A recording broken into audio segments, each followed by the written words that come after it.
Free में connection गरीबों को मिल रहे हैं। मुझे याद है कोरोना कालखंड के दौरान जब बिहार के लोग अन्य राज्यों में कार्य करते हुए निकल रहे थे, तो हम लोगों ने कहा कि भाई देखो, भेदभाव मत करना बिहार के लोगों से, क्योंकि माता सीता के मायके से जुड़े हुए लोग हैं और इसलिए उनके साथ भेदभाव मत करना। जो सुविधा उत्तर प्रदेश वासियों को मिले वही सुविधा हमारे बिहार के बहनों और भाइयों को उपलब्ध करवाना। उनके रहने की व्यवस्था, उनके राशन की व्यवस्था, उनके क्वारंटीन की व्यवस्था, उनके उपचार की व्यवस्था। और आपने देखा होगा उत्तर प्रदेश में भी जो सुविधा मिली थी, उस समय लोगों ने सराहा था कि वाह, हमें अब लगता है कि ये यूपी और बिहार का मेल किस रूप में है। बहनों और भाइयों, भारतीय जनता पार्टी जो कहती है वो करके दिखाती है और यही मोदी की गारंटी है।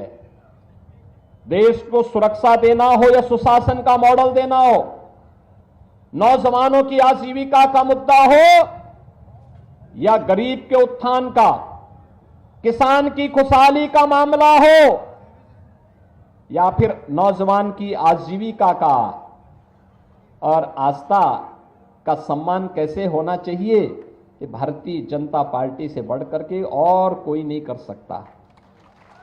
आप मुझे बताइए, क्या कांग्रेस के लोग अयोध्या में राम मंदिर का निर्माण करते? क्या ये लोग कर पाते? क्या गरीबों को ये लोग राशन दे पाते? क्या सारा तो यही खा जाते थे।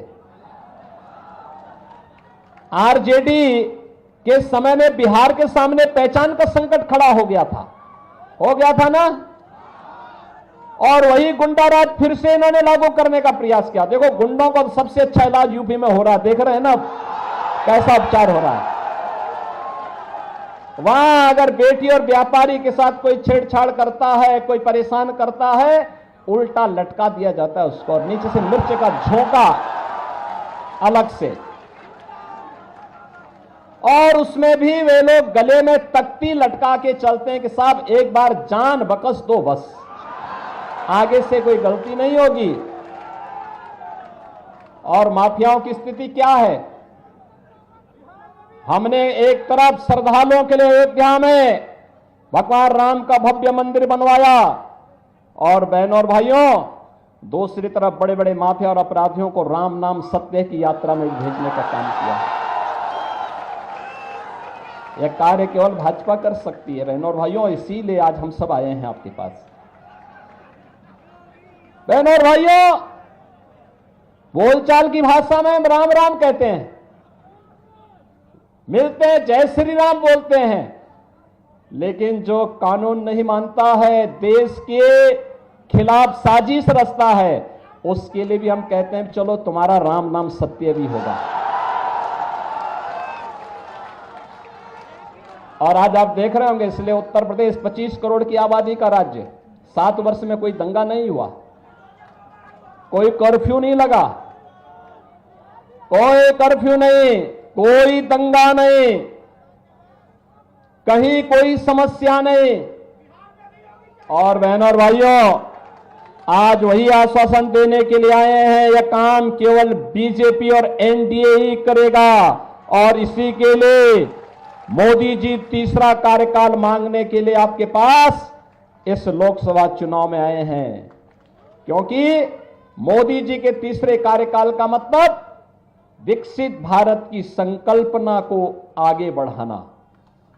अब तक तो हम लोगों ने कांग्रेस, आरजेडी और इन दलों के दलदल में जो देश फंस करके बड़े बड़े गड्ढे इन्होंने बनाए थे ना, इसको पाटने में और इनके कचड़े को साफ करने में समय लगाया।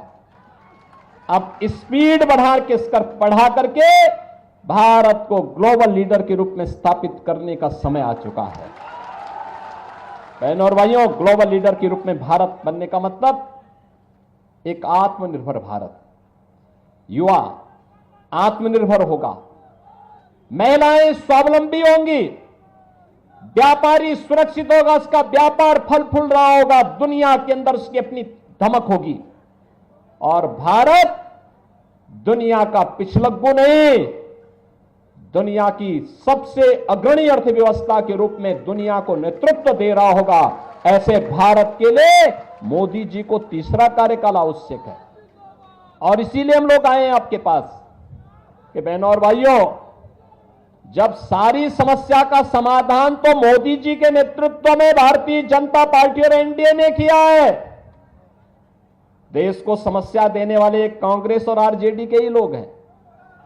दिया ना इन्होंने समस्या, आतंकवाद की समस्या इन्होंने दी, भ्रष्टाचार की समस्या इन्होंने दी, गरीबों के हकों पर डकैती डालने की समस्या भी इन्होंने दी, अराजकता और दंगे भी इन्होंने ही दिए, अव्यवस्था भी इन्होंने दी, हर प्रकार की समस्या इन्होंने दी और समाधान मोदी जी ने दिया है। प्रधानमंत्री मोदी जी ने समस्या का समाधान दिया है।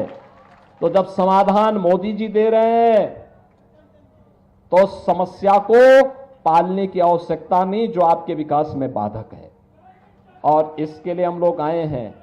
बहनों और भाइयों, आरजेडी से कोई उम्मीद मत करिए। ये चुनाव तो अब नेशन फर्स्ट बनाम फैमिली फर्स्ट का आ गया है। और हम लोग तो सोच रहे थे कि अच्छा हुआ हम लोग फिर से एनडीए को बिहार के अंदर और सशक्त बनाने में हमें सफलता प्राप्त हो गई। अन्यथा बिहार के अंदर तो लालू जी के परिवार को ही सीट कम पड़ रही थी, आपने देखा होगा। वो परिवार तक ही सीमित रह गए, परिवार के बाहर सोच है ही नहीं। विकास भी होना तो परिवार का, सीट भी मिलनी है तो परिवार को ही मिलनी है, योजनाओं का लाभ भी लेना है तो परिवार को ही मिलना है। एक परिवार यहां भी है और एक परिवार यूपी में भी है।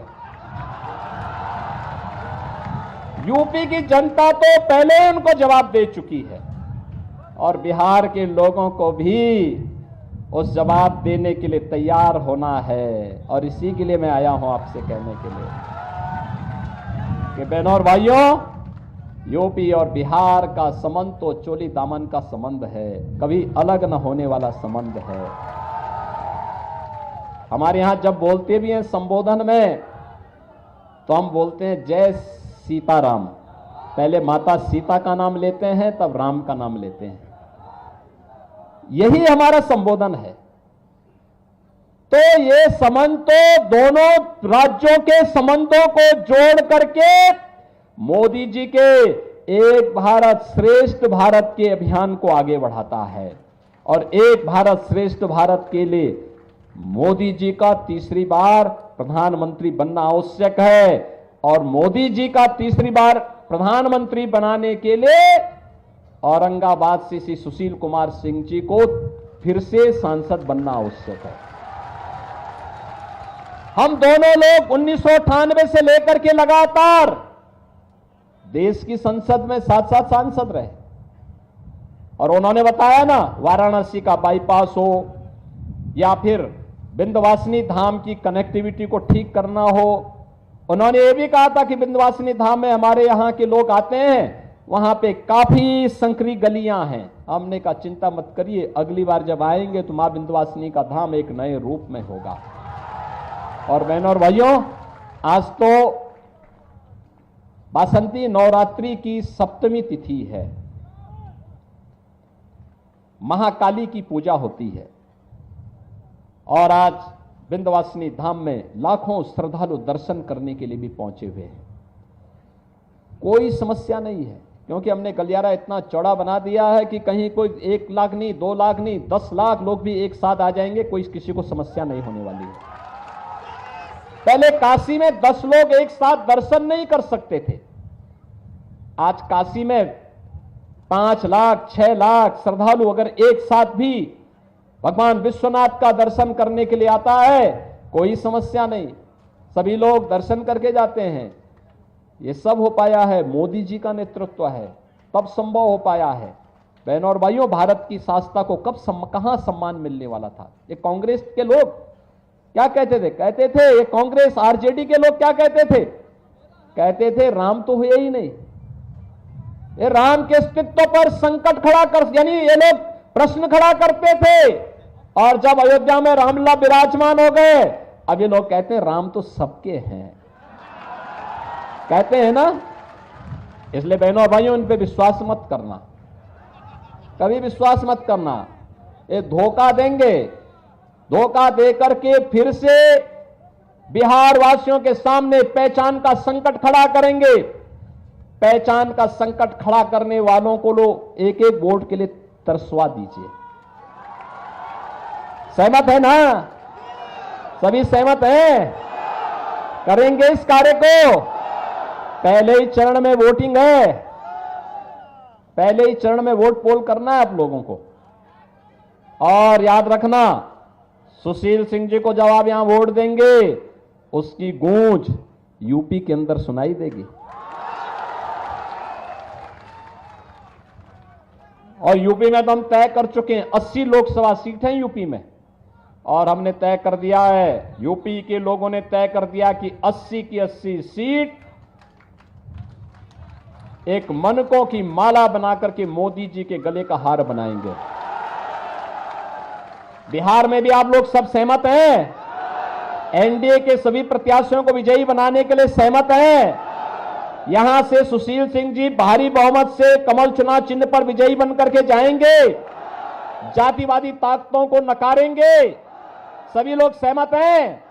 तो बहनों और भाइयों, फिर मेरे साथ बोलेंगे, भारत माता की, भारत माता की, भारत माता की।